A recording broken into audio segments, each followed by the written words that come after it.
to the Business Men and Women of Color podcast. I am your host. Yes, it is Ann Alston coming to you again to bring quality programs to all of you. And yes, you're going to say it for me that you're also excited for me because this is the fourth year that we're going into the BMWC Platform Businessmen and Women of Color podcast. 4 years in a row going strong, and we are not stopping this train just yet. And if you're not sure what we're all about, the BMWC is not only here to unify people all over the world, but we're taking this information that they're sharing about their career and their business, and we are sharing it with you, the working professionals, students, authors, speakers, whoever you are that is looking for information such as this. Please make sure that you are visiting all of the pages and checking out all of the podcasts because there is a humongous amount of information that's being shared on this platform. And if that wasn't enough, we also have 3 additional years that you can go back to and check out all those pages as well. So we want to make sure that you are getting everything you need to make an informed decision about your career and your business. And I also want you to do another thing, which is to like, share, and vote for your favorite podcast participant. We have 7 awards still up for grabs this season. If you want to know who won last year, please check out 2018 and 2017. And make sure that you like, and vote and share because we need your votes and let us know what you think and what you would like to have going on in this podcast going in 2020. So before we get into our next amazing participant speaker who is in the STEM area, which is what I love, all those things, all the acronyms, I just love it. So we're going to be talking to her today, and she has a very dynamic background and in different areas of the industries too. You guys are going to be surprised if we talk about that. But before we do that, I want to take a moment to thank our corporate sponsors who are My Financial Home, Evangelism Radio, JNF Enterprises, Sears Consulting, Autism Families Rock, Awakening to Love, Eli Natoli, Kimberly McLemore, True Synergy, and Platinum Financial Services, along with all of our other 57 people or 58 people, I think I lost count, that's on this podcast that's helping to make a huge success out of this whole entire season. I'm just so happy about that. So at the top of the hour, as I said, we have another dynamic speaker who is on here, and we have Dr. Natoshia Anderson, who is a STEM program director for the Girl Scouts of Greater Atlanta, and she is also CEO of Smart STEM LLC. And she just has a genuine love for teaching and learning and is fully vested in the advancement of STEM education. She has also been a feature in the January issue of the BMWC magazine. So if you like to see her story, please check it out at www.austinTech.com/BMWC mag. She also has a bachelor's degree in mechanical engineering technology from the Southern Polytechnic State University, and she also has an MBA with a specialization in marketing. And to even further that, she has a Doctor of Education in Educational Leadership from the University of Phoenix. And if that wasn't enough, she also has a career in mechanical design, engineering, and oh my goodness, she just has all this stuff. So as you guys continue to read this dynamic bio that you see on her page here, we're going to be talking to Dr. Anderson right now. Dr. Anderson, how are you? Hi, I'm Hey, good. so glad to have you on the podcast. I'm very excited to learn more about you. So why don't we just start with a general introduction of, where you're from, where you grew up at, and, what was your general interest before you even got into STEM and technology? Oh, okay. I grew up in Georgia. I still live here. I'm a Georgia peach. I take pride in that, and Georgia's a great place to be. So I went to school here. All of my education is in the state of Georgia. Um, as you said in my bio, I went to Southern Polytechnic State University, which is now Kennesaw State University. They changed their names. Well, I can't say they changed their names. They actually were Hmm. acquired by a bigger school and changed the name. So I have a degree in mechanical engineering technology. But before all of that, I am a twin, so I have a twin sister, and What? You have a yes, twin? I do. I'm a twin, and Wow. we're like opposites. So everything that I liked, she didn't, and everything she liked, I didn't.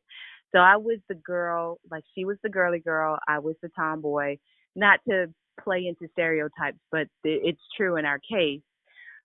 Both really smart girls, but I was the girl who would tear up toys and, transistor radios and try to figure out how they worked and then put them back together.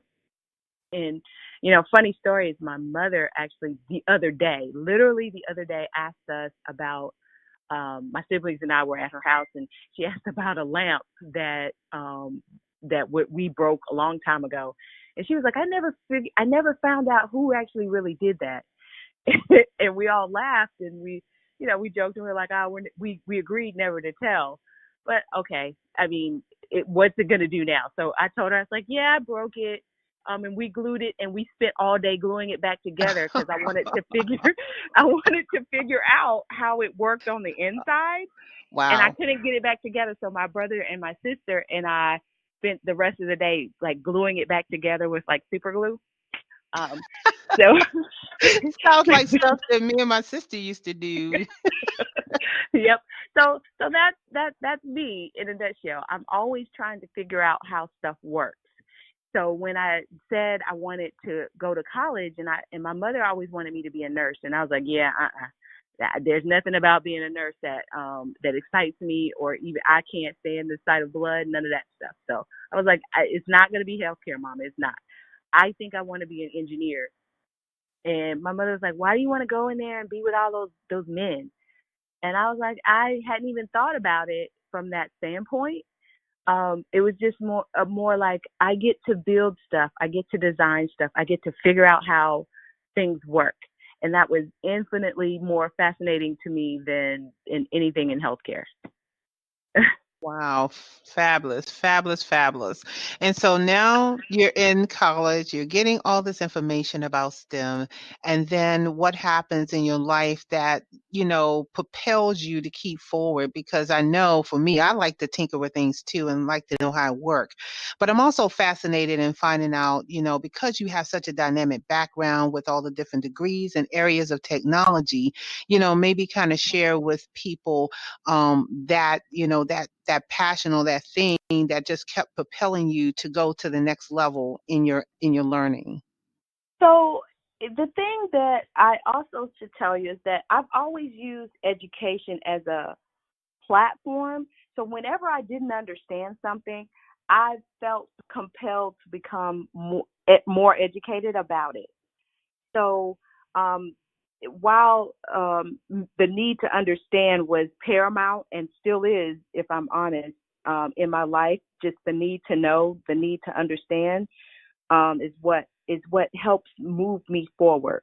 If something is a conundrum to me, if something is just beyond my reach of comprehension, if something just doesn't make sense, I'm always like, I got to get it. I got to understand it.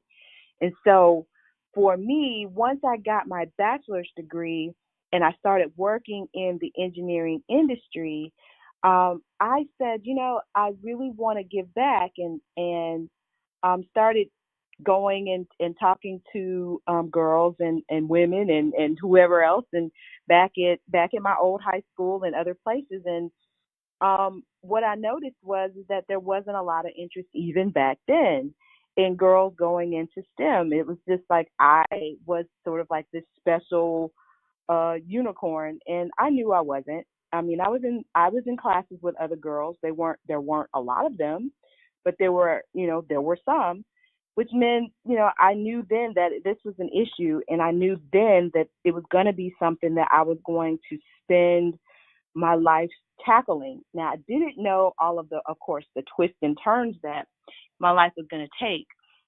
While I was an engineer, and those are interesting segues to why I ended up with a master's degree or an MBA, because I understood the engineering side of the business. Like I understood design, Felt like I had a good handle on that, but I didn't get the business of engineering. Like, how do we get Mhm. work?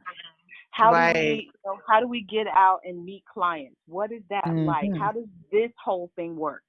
So again, for me, that meant I had to go and educate myself, and I did that by one, going back to school, and two, at work when there were downtimes, which it were few, but there were some downtime between jobs.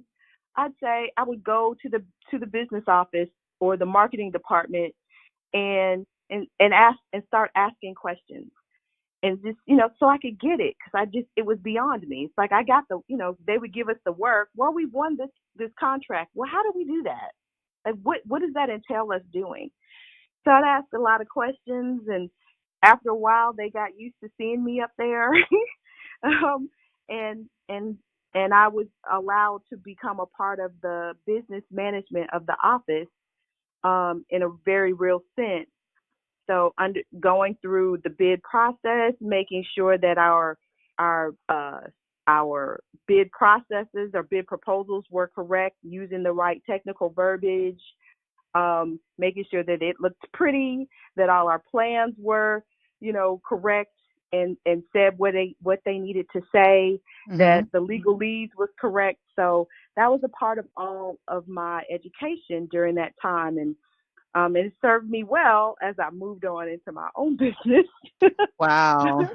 Okay, so let me um, ask a question. So, what kind of challenges did you face being a woman of color in technology and especially being in the mechanical engineering field? Because we don't see a whole lot of that going on, even no matter who it is. I know there's a lack of mechanical engineers out there, but being a woman of color in that particular position, what were some of the challenges that you had to face and overcome during that time?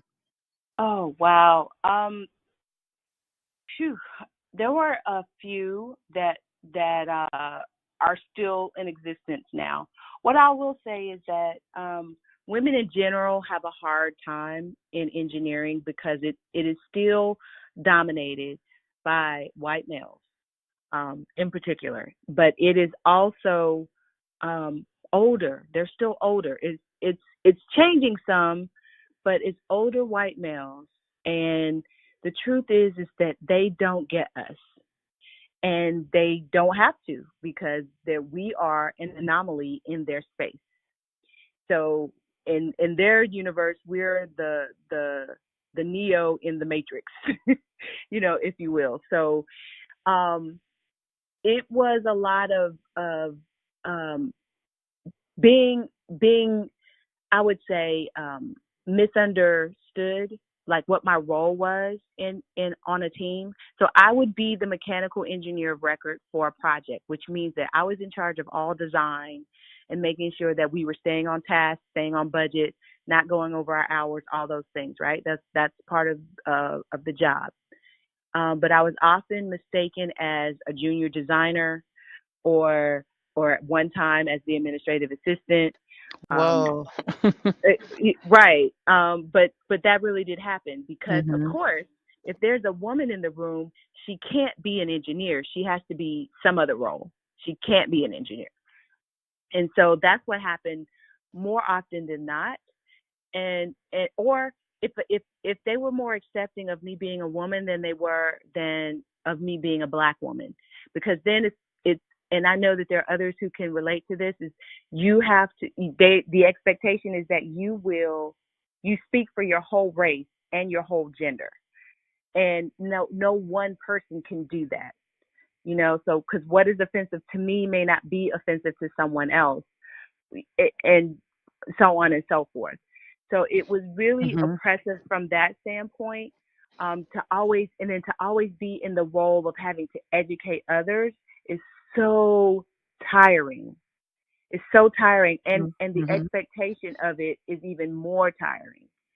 So, Mhm. and then the ease with which that they could just say stuff in the office to you, Mhm. with no fear of consequences, is also tiring.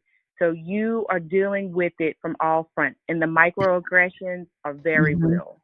Like they'll be Absolutely. passed over for all sorts of promotions. All that stuff really happens.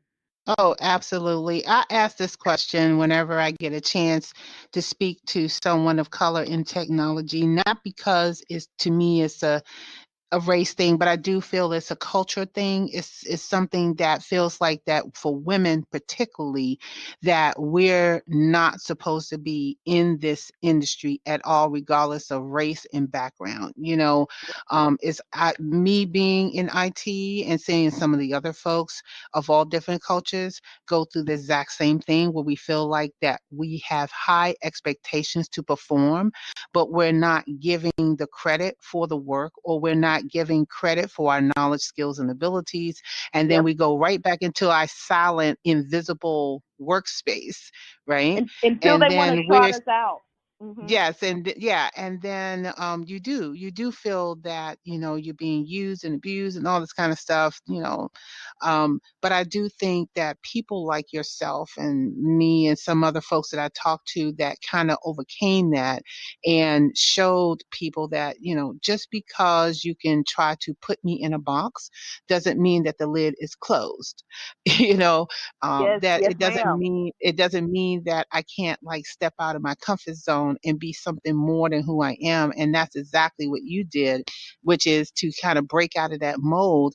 And not only did you function and did it well, but you even exceeded that in your career. Just looking at your bio and all the things you just kept pushing and propelling yourself to, I just think it's really amazing. And I really want people to kind of see that you can come out of the situation, whatever the situation is, and make Yep. it better for your own life. And so you've not only done that, but I'm looking at your bio right now, and now you're like into the STEM education. And I'm Yes. and I'm just going to go on a limb. I'm pretty sure that this experience has really drawn you to raising awareness for STEM education specifically. And so let's talk to me a little bit Uh-huh. about that and how you kind of went there. Oh, well, it just seems like it was the next logical step for me. When I left my last engineering job, I knew that my job at that point was to educate others and to promote being an engineer. I loved my job. I loved being in being a practicing engineer. I love the thought of design, of something that was in my mind is now real and I can touch it, feel it, taste it, whatever. That to me is the best feeling in the world. And I don't want to deprive some young girl who wants that experience because someone has said, hey, that girls don't do that. So I knew that I was going to go into education in some way. Didn't have any idea that it was that I was going to teach, that I was going to teach math and physics and technology and engineering. Had no idea that that was a part of my future. But I did all of that. And along the way, I was going and speaking to girls and to minority students and hyping up engineering and STEM. Um, and along the way, I thought to myself, well, if I'm going to be out here being an educator, I really need to educate myself. Hence, me going back to school and getting a doctorate in educational leadership because I'm always about I need to know and understand what I'm doing. I don't want to walk in blind and have other people tell me what to do. And then I later learned that that's really not what I should be doing. I want to educate myself and be able to make educated decisions based off of what I now know. Um, and so Absolutely. so that's why I went back and got my doctorate and ended up teaching at one of our local community colleges and educating myself about the benefits of community college, all the while again going out and speaking at places and conferences, at churches, at schools about the benefits of STEM and STEM education, and then morphing that into okay, how can I help you do this? Because I see that I'll talk about where I am. Atlanta, the metropolitan Atlanta, Georgia area is very STEM saturated. We like to call it STEM rich. Um, but it doesn't mean that it's all good.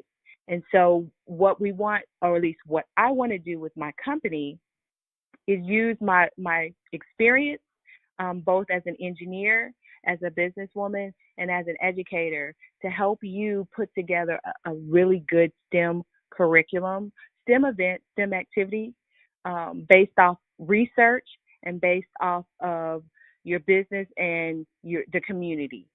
So I will do all of Mhm. that for you, and then make sure that this event or this curriculum that is developed is exactly Mhm. what you need. Yeah, I So was gonna ask you about stuff. I was gonna, not to interrupt, but I was gonna ask you about Smart STEM and, what you actually provide. And I think this is the first time I've heard, of an organization that actually takes the time to help another organization develop some sort of curriculum to do a STEM event or STEM conference or STEM workshop or whatever it is, to make sure that you are getting the right message out there and making it successful. And so, what has been the impact so far as you're doing this with your organization? So the good, both the good thing and the bad thing is that, again, Atlanta is STEM rich. So I've had, the funny thing is that I've had more opportunities outside of Atlanta than I've had in Atlanta. But the opportunities that I have had, well, I haven't had any complaints. I'll just say that.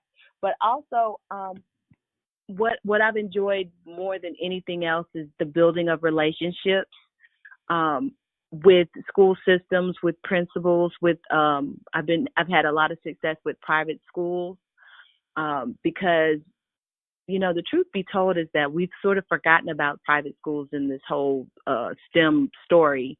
But they're doing STEM too, but they don't necessarily have qualified individuals. And so, hence, I come in. We look at the landscape, we take surveys, and focus groups, and we, develop a curriculum based off of, their current curriculum, or we'll bring in a new one or develop one, depending upon, um, what they want and how much time they have.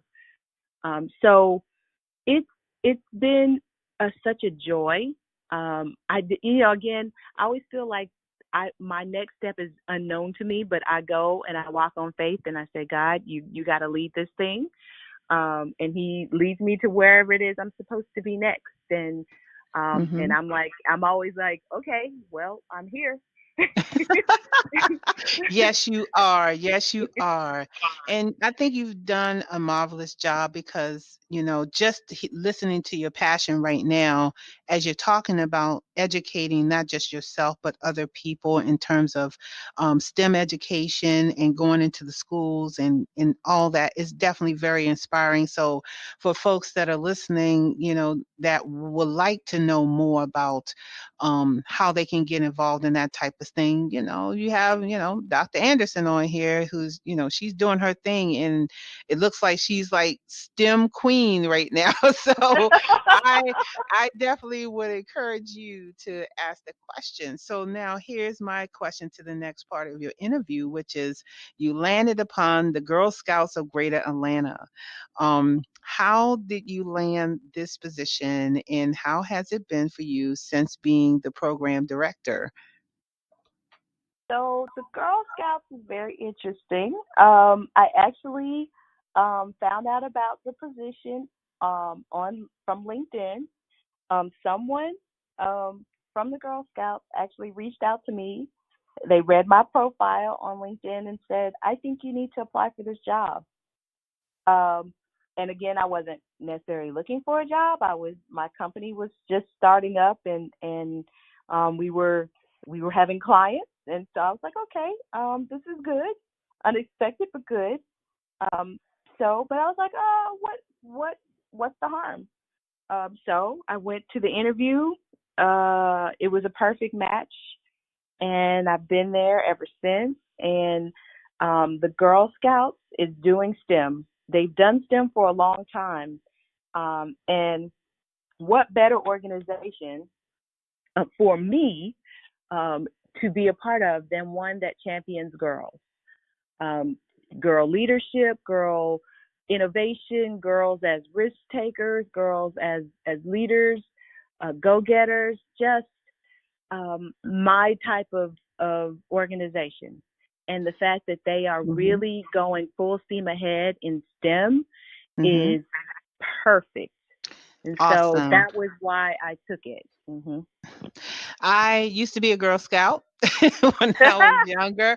I was one of those Girl Scouts that I literally sold like 300 cookies because I wanted the cookie badge that bad, right? So my mom Nice. wasn't too happy when I had to go deliver all those cookies door to door because, see, I'm old enough where you actually delivered stuff door to door when, you actually went to people's houses and had them order candy and cookies and all that kind of stuff. Right. So yeah, she had to help me like deliver all of those cookies.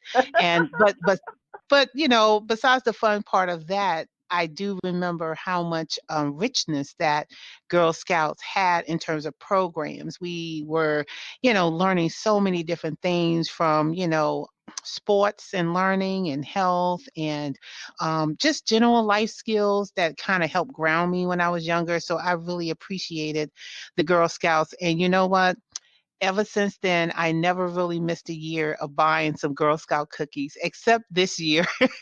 I feel really bad because I'm trying to watch my health, but I always buy like about $80 worth of Girl Scout cookies to support the Girl Scouts. Well, thank Um, you. and they're out there right now because they were out there yesterday saying last day to buy Girl Scouts, and I felt so bad because I really wanted a box. But I'm trying to also look out for my health too at the same time. So, with that information you just shared, I have another question for you: Is knowing what you know and seeing what you're seeing as far as the impact, what is still the one thing in science, technology, engineering, and mathematics is still the weakest in your mind that needs more improvement or more interaction with? Um, okay, that's a twofold question. So I'm going to answer it two ways if you give me some time.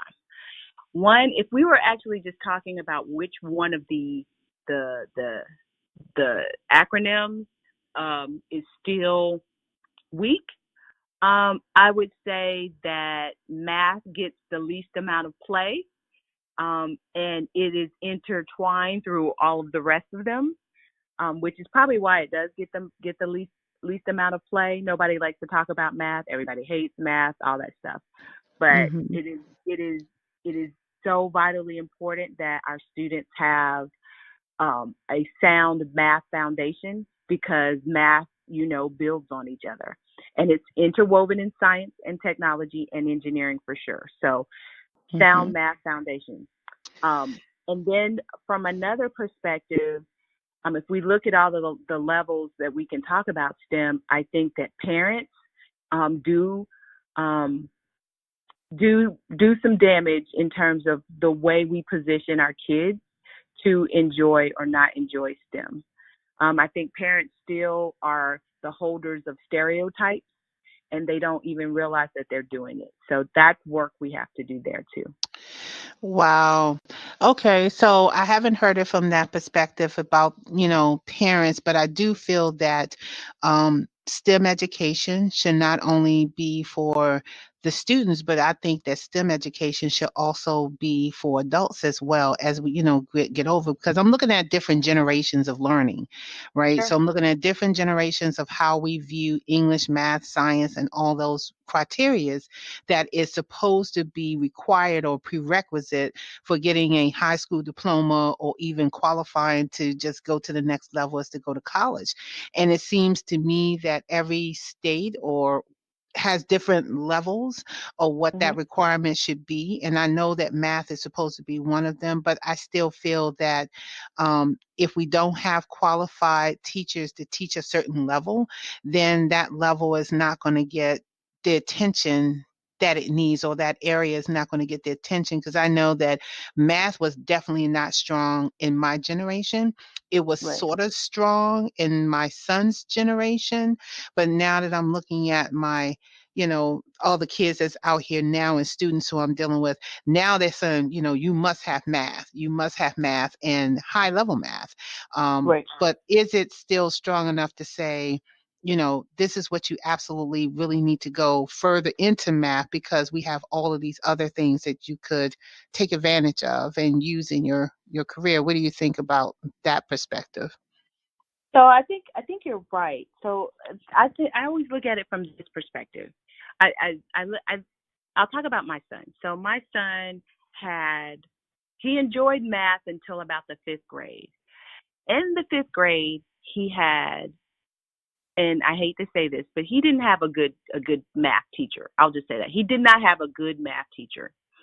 Um and math became such a struggle and a chore because of course he's still responsible for the tests, for all of the assignments, but when you haven't really been taught the concepts, how are you supposed to really master anything? And so we spent a long time at home because I was a math teacher. When I was teaching whatever, I was teaching a lot of stuff, but I taught math. So he was lucky in that sense. But for other kids, and I always thought about the kids in that class, they all suffered. They all suffered. Their test scores went from some of the highest to be about average to low in a Mm, year. And wow. so that tells you the difference that a teacher could make. And so when we talk about the importance of having a good teacher, that's a prime example. And in math, in a subject that we know they need, we know that the foundation sets it all off. And we need those. We need that, especially in elementary. In Mm-hmm. elementary school, we need good math, solid math teachers to help set these kids up. The concepts Mm-hmm. don't get easier, they get harder. Right. Because if you really think about it, technology is driving everything we do. And, we're just on a call of interview with a couple people actually who said the same thing that, everything is getting to the point where it's just a push of a button. And that mobile device or that internet interface that you're using is all run by computer systems where you have math or that interface that you're actually using on the internet, someone had to program that, learning that different language, and it still involves some sort of math, especially when It's it comes to connection between the yeah, internet, routers, it's switches all it's over the world, right? it's algorithms, which are all Yes. equations. They're all It's all math equations. equations. That's right. Yeah, They're all math. Girl, we yeah. can go on and on. I'm telling you, hitting some heartstrings right here. And you know what? But here's the other question that I want to ask you. So, with everything that you got going on, what events do you have coming up that people need to come out and get this information from you? Oh, okay. So I am going to be at the STEAM Leadership Conference at Georgia Tech in June. That's my next event. So look out for the Eventbrite request, and then come by and see me. I have 45 minutes to tell you my story and inspire you in STEM. Okay. What about any workshops? So, anything like that that's coming up? Not until then. Right now, I'm just putting Not my until head then. down and doing work for the Girl Scouts. Okay, absolutely. Okay, so let me ask you this one last question. What do you need personally and professionally to keep thriving in what you're doing? What do you need? Ooh, I need more opportunities. So, if you have an idea for a STEM event, you want to pull together a STEM curriculum, or you actually just want to talk to me about what it is you want to do in STEM and get some advice, call me. Look my website up. It's drtasha.com or smartstemllc.com, and contact me and let us set up time to have that conversation. That's what I need. Okay, and how else can people contact you? You want to give your email or anything else you would like to let people know about? My email is Natasha, Natoshia, at smartstemllc.com. Again, that's Natasha, Natoshia, at smartstemllc.com. My cell phone number is 770-778-3423. Contact me or email me, That's and right. we can set it up. Mhm. That's right. And you can find her on Facebook and some of the other social media links that you have on this page. And this is a very important topic. We're getting more and more people into STEM and STEAM and however the acronyms that they want to add more letters to this thing. But I think the last thing that I want to add to the end of everything you're saying is that not only come out to the events and get the information, but take action to elevate and educate yourself in that area, because there is a lack of mechanical engineers and scientists and physicists and all those things that make up what we created 20, 30 years ago, right? In terms of technology, even down to when we had just a little wing. I remember when Windows was just like first created and we were just Right. using nothing but just Wang IBM. That lets you know how old I am, right? So Right. definitely contact Dr. Anderson to reach out to her if you're looking to do some sort of STEM anything. Definitely do that. And also, if you like this interview and you want to get more of that, make sure you like, share, and vote for your favorite podcast. Vote for this page and tell everybody about the STEM education that's going on. And then once you're done all of that, just take it a step further and also check out the prior years that we have, 2016 through 2018, and see if there's anything in there that can also help you in your career and business endeavors. And with that, I want to thank you, Dr. Anderson, for being part of the movement in this podcast platform and sharing your background with everyone. Oh, thank you for the opportunity. I so appreciate it.